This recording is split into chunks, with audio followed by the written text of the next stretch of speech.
The sun rose over Lagos, casting its golden glow on the bustling city. In a grand mansion, a maid named Aisha screamed in horror. The wealthy businessman, Mr. Adewale, was lying still on the floor of his study. His eyes were open, but he wasn't moving.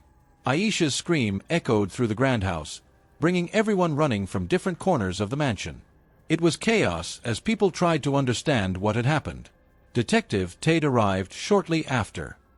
He was a tall man with kind eyes but a sharp mind. He stepped into the study and looked at Mr. Adewale. It didn't take him long to realize that this was no accident. The position of the body, the broken glass on the floor, and the faint smell of something unusual in the air, everything pointed to foul play. Someone had hurt Mr. Adewale. But who? And why? As Detective Tade looked around the room, he noticed that the air was heavy with secrets. The people in the house seemed nervous. Aisha was still shaking, and her eyes darted around as if she was afraid to say something. Detective Tade's mind raced with questions. One thing was clear. This was just the beginning of a much bigger mystery. Mr. Adewale's wife, Amara, was stunning. Her beauty was the talk of Lagos. She walked into the room slowly, her long dress sweeping the floor.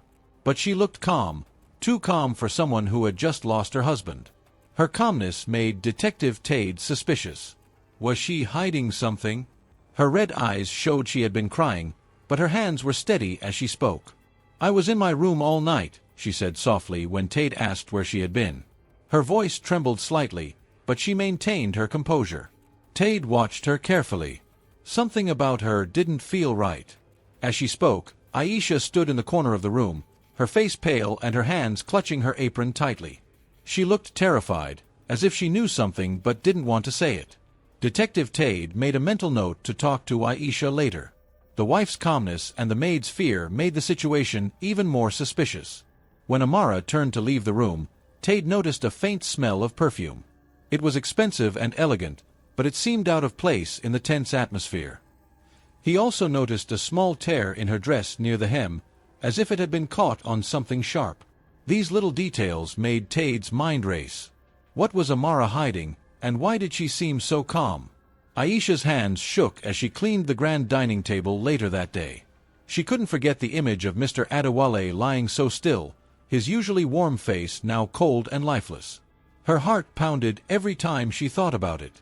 But there was something else that troubled her. That morning, before anyone had found the body, she had seen something strange. A shadow. It had moved near the study door. She hadn't seen who it was, but she was certain someone had been there. Aisha bit her lip as she thought about telling Detective Tade. But fear gripped her. What if they didn't believe her? Or worse, what if the person who hurt Mr. Adewale came after her? Detective Tade found her in the kitchen, washing dishes with trembling hands. "Aisha," he said gently. His voice was calm, but his eyes were sharp. "Did you see or hear anything last night?" Aisha's eyes widened. For a moment, she thought about telling him the truth. But then fear took over. "No, sir," she said quickly, shaking her head. "I didn't see anything." Tade didn't believe her. He could see the fear in her eyes and the way her hands wouldn't stop shaking. He decided not to push her too hard, at least not yet. He needed her to trust him.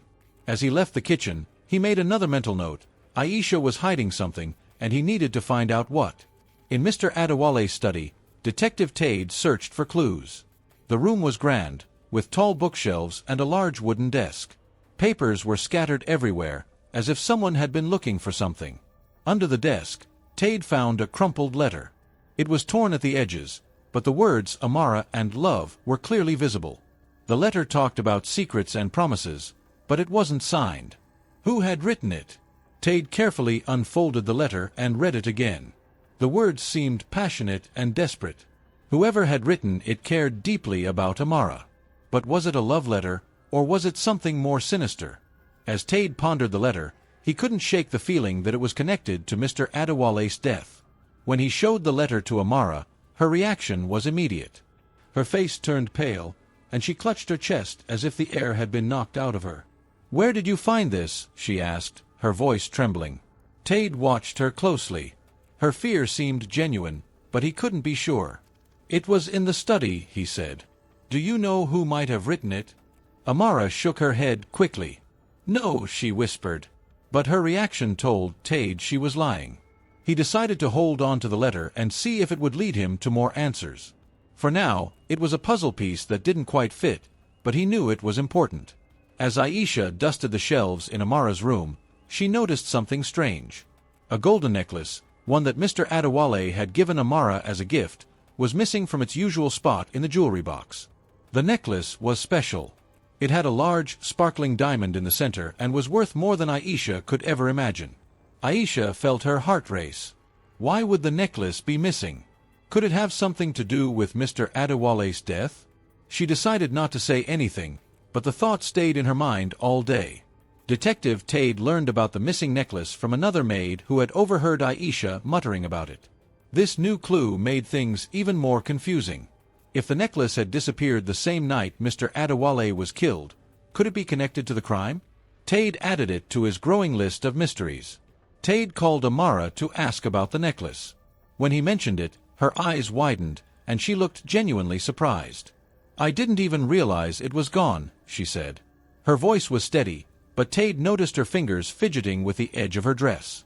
Was she nervous, or was she just upset about losing something valuable? The missing necklace added another layer to the case. Tade knew he had to find it. He was certain it held a clue that could bring him closer to the truth.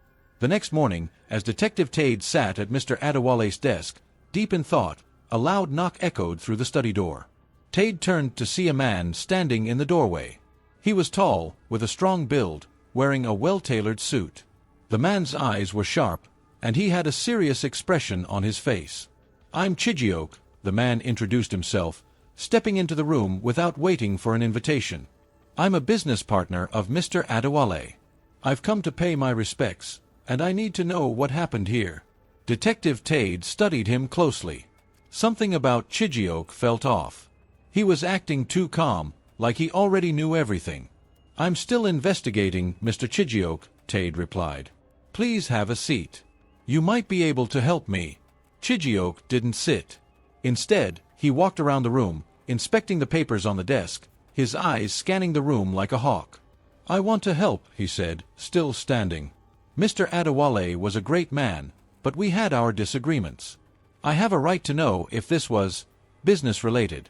Detective Tade raised an eyebrow. Disagreements? What kind? Chijioke paused, then gave a half-smile. Business is tough. People argue, but that doesn't mean they'd hurt each other. Tade didn't buy it. Do you know anything about the missing necklace?